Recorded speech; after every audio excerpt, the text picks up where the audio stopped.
নিশি নিশি আমার টাইটা কোথায়? নিশি রান্নাঘরে সকালের ব্রেকফাস্ট বানাতে বিজি। আবার ওপর থেকে ডাক আসে, রুহির মাম্মা আমার প্যান্টটা কোথায়? লীনা দেবী রান্নাঘরে এসে বলে, এই মেয়ে শুনছো না, রায়ান যে ডাকছে। নিশি লাস্টে রুটিটা শেখা শেষ করে গ্যাস অফ করে বলে, এই তো যাচ্ছে মা, সব শেষ। মিনু আন্টি ডাইনিংয়ে নিয়ে এসো খাবারগুলো।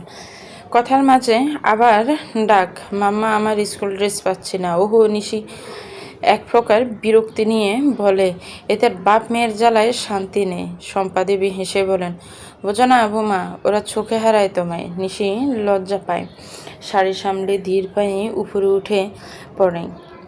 ঘরের সামনে এসে দরজা খুলে ঘরে ঢুকতেই নজরে পড়ে ডাক্তার সাহেব শুধু শার্ট পরে কোমরে টাওয়াল পেঁচিয়ে দাঁড়িয়ে আছে আয়নার সামনে। নিশি আর কোনো দিক না তাকিয়ে কাবার্ড খুলে দেখে চোখের সামনেই প্যান্ট আর টাই সহ কোট রাখা আছে। নিশি বিড়বিড় করে বিরক্তিতে চোখের সামনে রাখলেও চোখে দেখে না। সকাল গোটা বাড়ির মানুষজনের সামনে সিন ক্রিয়েট করা লাগে, খালি হক ডাক দেওয়া কথা বলতে বলতে। রুহির ছোট কাবার্ড থেকে স্কুল ড্রেস বার করে দিয়ে রুহির সামনে দেয়। রুহি তাই দেখে হাসি হাসি মুখে নিশির কোমর জড়িয়ে ধরে বলে, আমার বেস্ট মাম্মা, বলে ছোট ওয়াশরুমে। নিশির মনটা ভালো লাগায় চেয়ে যায় নিশি কিছু প্রতিক্রিয়া দেখাবে, তার আগে একটা শক্তপোক্ত হাত এসে নিশির কোমর আঁকড়ে ধরে। You are my best wife কথাটা বলেই একটা চুমু এঁকে দেয় নিশির গেলে। নিশি চমকে যায়। আজ এতগুলো বছর হতে যায় বিয়ের, প্রায় 5 বছর, তবুও যেন রায়ানের ছোঁয়া এখনও নিশির শরীরে শিহরণ তৈরি করে। রায়ান ফিসফিস করে বলেন, গতকাল রাতে কিন্তু ফাঁকি দিয়েছেন ম্যাডাম, আজ রাতে কিন্তু শুধু আসলে পূরণ করব। নিশা লজ্জা পায়, মুখে বলিস কি মার্কা কথা। সরুন তো, দিন দিন নির্লজ্জ হচ্ছে একটা, মুখে কিছু আটকায় না। রায়ান বাঁকা হেসে বলে, আর সকাল সকাল যে আমাকে সিডিউস করা হচ্ছে তার বেলায়? নিশি ভ্রু কুচকে বলে, কে করছে সিডিউস?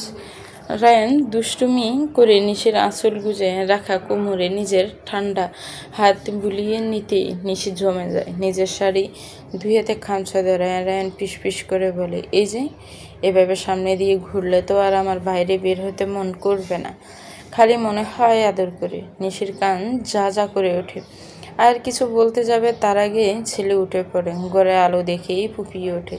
নিশি রায়ানের থেকে সরে যায়, ছেলেকে কোলে নিতেই ছেলেটা চুপ করে। রায়ানকে নিশি বলে, এই যে শুনছেন? বলুন ম্যাডাম, একটু ইন্ডাকশনে গরম জলটা বসান না, ছেলেটার খিদে পেয়ে গেছে। রায়ান তাই করে। ছেলের কান্না বন্ধ হলে নিশি বিছানায় শুইয়ে দিয়ে দুধটা গুলে নেয়। রায়ান রেডি হয়ে ছেলের কাছে আসে। বাপ ভক্ত ছেলে বাপকে দেখে ঠোঁট ফোলায়। রায়ান হাসে, একদম মায়ের কার্বন কপি হয়েছে ছেলে। রায়ান কোলে নিতেই ছেলে হাসে। নিশি দুধে ফিটিং বোতলে ঢেলে ঠান্ডা করে তবে খাওয়াতে আসে। রায়ানের হাতে দুধের বোতল ধরিয়ে রুহির চুল বেঁধে দিতে নেয়। রুহিকে পুরো রেডি করিয়ে দিয়ে রুহির বই গোছাতে ব্যস্ত হয়ে রুহিও পাপার কোলে ভাইয়ের সাথে খেলতে থাকে। ছেলেও তেমন খাওয়া ছেড়ে দিদির সাথে খেলায় মগ্ন। লীনা দেবী খাবার বেড়ে মিনুকে বলেন, এই মিনু, যা উপরের ঘরে খাবার দিয়ে আয়। খাবারের প্লেট দেখে এসে বলে, আন্টি কি দরকার ছিল আসার? ওরা তো নিচে যাচ্ছিল। বড় ম্যাডাম কইলেন, খাবার খান উপরে নিয়ে আইতে। আচ্ছা রাখো তুমি। রুহির বই গোছানো শেষ। রায়ানের কোল থেকে রিশুকে নিয়ে বলে, যান আপনি আর রুহি খেয়ে নিন, আমি রিশুকে খাওয়াই। রায়ান সোফায় বসে সামনের টেবিলে খাবার প্লেটগুলো নিয়ে নেয়। রুহির মুখে খাবার দিয়ে নিশিকে ডাকে, এই যে রুহি রিশুর মাম্মা, এদিকে আসুন। নিশি ছেলেকে কোলে নিয়ে সোফায় এসে বসতে রায়ান খাবার তুলে দেয় মুখে। নিশি কিছু বলে না, এটা রোজকার রুটিন। সকালে এভাবে ব্রেকফাস্ট হয়, একমাত্র ছুটির দিন সবার সাথে বসে খাওয়া হয়। নিচ থেকে হাঁক আসে, এই রুহি স্কুল বাস এসে গেছে, নিচে দাঁড়িয়ে আছে। রুহি খাওয়া শেষ করে মুখ ধুয়ে মা বাবা ভাইকে আদর করে বেরিয়ে পড়ে। নিশি বলতে থাকে, সাবধানে যাবে, কোনো মারামারি করবে না, জল খাবে বেশি বেশি। ওহো মাম্মা, তুমি চিন্তা করো না, তোমার আর ভাইয়ের খেয়াল রাখো, আমি আসছি। রুহি চলে যায়। নিশি চেয়ে থাকে কিছু সময়, চোখটা ঝাপসা হয়ে যায়। রায়ান মুখের সামনে খাবার ধরতে নিশি বলে পেট ভরে গেছে। রায়ান মৃদু ধমকে বলে, মজা পেয়েছ? 2 গাল রুটি খেয়ে হয়ে গেল। উহু, আর ভালো লাগছে না। রায়ান তবুও জোর করে খাইয়ে দম নেয়। হাত ধুয়ে এসে বলে, কি হলো, মন খারাপ? দেখুন না ডাক্তার সাহেব, মেয়েটা কত তাড়াতাড়ি বড় হয়ে গেল না। যে রুহিকে আমি সবসময় সাবধান করি, সেই রুহি আমায় বলে যাচ্ছে ভাইয়ের খেয়াল রাখবে, নিজের খেয়াল রাখবে। কত ভালো লাগে শুনতে। এই মেয়েটাকে ছাড়া আমার জীবন যেন অন্ধকার। রায়ান হাসে, ছেলেকে কোলে নিতে নিতে বলে, 2 বাচ্চার মাকে কি এমন করে কান্না মানায়? নিশি মুখ গুজে দেয় রায়ানের বুকে। আহা, কত শান্তি এই বুকে। রায়ান নিশির মাথায় চুমু খায়।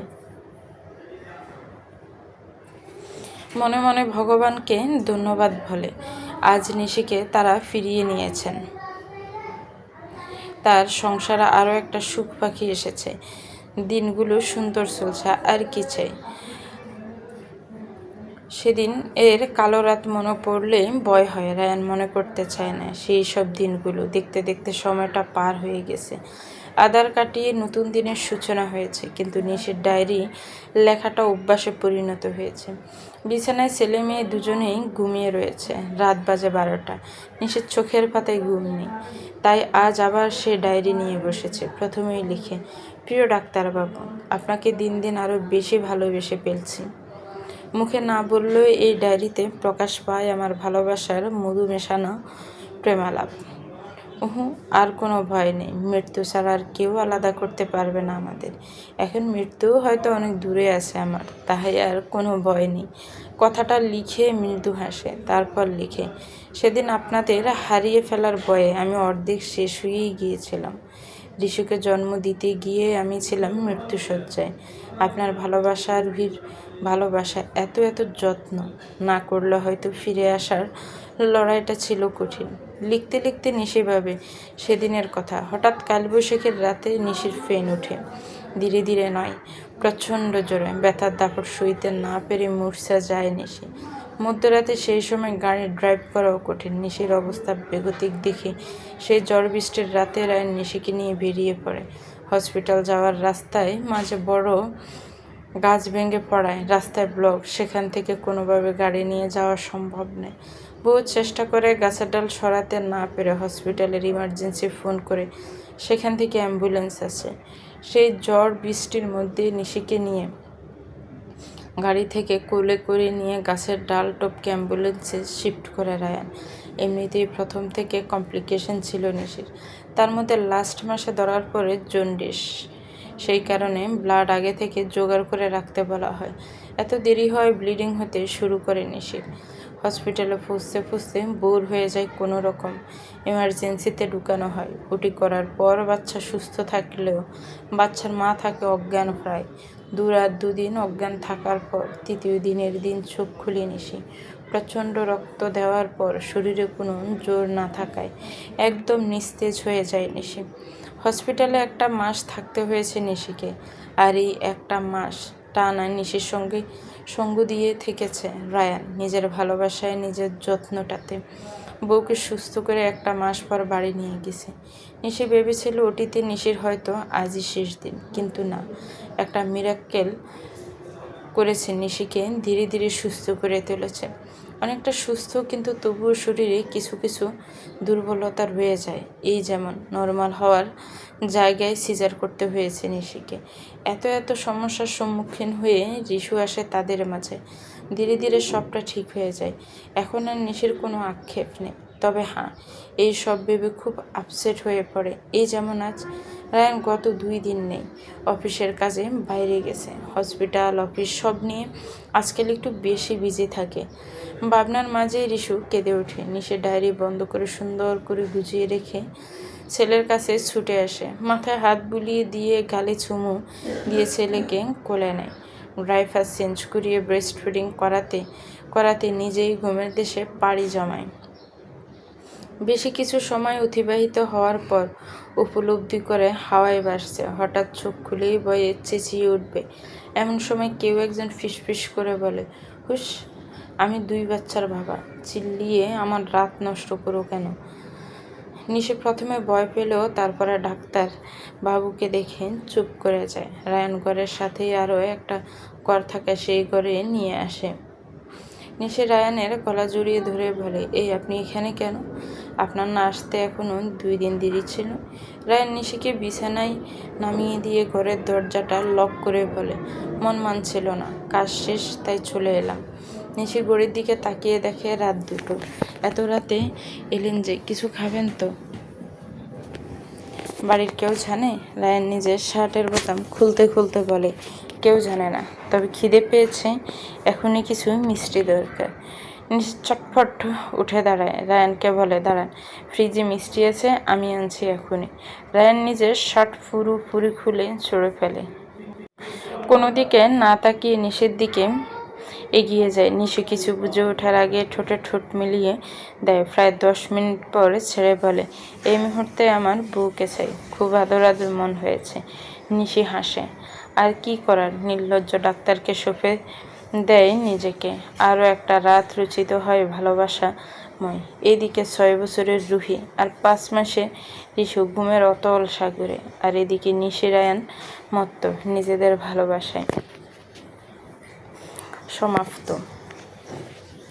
তো ভিউয়ার্স, গল্পটা এখানে শেষ। গল্পটা কেমন লেগেছে একটি কমেন্টস করে জানাবেন। আর আমি শারীরিকভাবে অনেক অসুস্থ, এজন্য বিগত 10 দিন আমি কোনো গল্প দিতে পারিনি। এখনও আমি অনেকটাই অসুস্থ, চেষ্টা করব নিয়মিত একটা করে হলেও গল্প দেওয়ার জন্য। ভালো থাকবেন, সুস্থ থাকবেন, আমার জন্য দোয়া করবেন। আল্লাহ হাফেজ। আসসালামু আলাইকুম রহমতুল্লাহ।